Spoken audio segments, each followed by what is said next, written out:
രജനീകാന്തിന്റെ പഴയ സിനിമകളിലൊക്കെ അദ്ദേഹം കൂലിയായിട്ട് അഭിനയിക്കുമ്പോൾ ഈ കൂലിയുടെ ബാച്ച് നമ്പറൊക്കെ നോക്കിക്കഴിഞ്ഞാൽ വളരെ സ്പെഷ്യൽ ആയിട്ടുള്ള നമ്പർ ആയിരിക്കും സിനിമയിൽ യൂസ് ചെയ്തിട്ടുണ്ടാവുക. 786 അല്ലെങ്കിൽ 777 ഒക്കെ പോലെയുള്ള നല്ല ഫാൻസി നമ്പേഴ്സ്. പക്ഷേ ലോകേഷ് സംവിധാനം ചെയ്ത ഈ കൂലിയിൽ അങ്ങനെ ഒട്ടും ഫാൻസി അല്ലാത്തൊരു നമ്പറായിരുന്നു. ആ നമ്പറിന്റെ കഥയാണിത്. ആക്ച്വലി കൂലിയിൽ രജനീകാന്തിന്റെ കൂലി കഥാപാത്രത്തിന്റെ ബാച്ച് നമ്പർ 5821. പക്ഷെ എന്തുകൊണ്ടാണ് ഇങ്ങനെ ഒരു റാൻഡം നമ്പർ ഉപയോഗിച്ചിരിക്കുന്നതെന്ന് രജനീകാന്ത് തന്നെ സംവിധായകൻ ലോകേഷ് കനകരാജിനോട് ഷൂട്ടിനിടയിൽ ഒരിക്കൽ ചോദിച്ചപ്പോഴാണ് അദ്ദേഹം പറയുന്നത്, ഇതെന്റെ അച്ഛന്റെ കൂലി നമ്പർ ആയിരുന്നു. നിങ്ങളുടെ അച്ഛൻ എന്താണ് ചെയ്യുന്നതെന്നപ്പോൾ രജനീകാന്ത് തിരിച്ചു ചോദിച്ചു. അപ്പൊ ലോകേഷ് പറഞ്ഞു, എന്റെ അച്ഛനും അങ്ങയെപ്പോലൊരു ബസ് കണ്ടക്ടർ ആയിരുന്നു. അപ്പൊ രജനീകാന്ത് ചോദിക്കുന്നുണ്ട്, അച്ഛനൊരു ബസ് കണ്ടക്ടർ ആണെന്ന് എന്തുകൊണ്ടാണ് ഇത്രയും നാൾ എന്നോട് പറയാതിരുന്നതെന്ന്. അപ്പൊ ലോകേഷ് എന്താ പറഞ്ഞതെന്നറിയോ? എനിക്കറിയായിരുന്നു സാർ എന്നെങ്കിലും ഒരിക്കൽ എന്നോട് ഇതിനെക്കുറിച്ച് ചോദിക്കുമെന്ന്.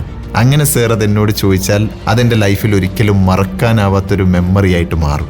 ആ ഒരു മെമ്മറി മിസ്സാവാതിരിക്കാൻ വേണ്ടിയാണ് സാർ ചോദിക്കുന്നത് വരെ ഞാൻ കാത്തിരുന്നത് എന്ന്. പലപ്പോഴും നമ്മൾ നേടിയെടുക്കുന്ന മഹത്തായ വിജയങ്ങളെക്കാൾ ജീവിതത്തിൽ ഇതുപോലെ സംഭവിക്കുന്ന മനോഹരമായ മൊമെന്റ്സിനും നമ്മൾ ക്രിയേറ്റ് ചെയ്യുന്ന മെമ്മറീസിനുമാണ് കൂടുതൽ മാധുര്യം.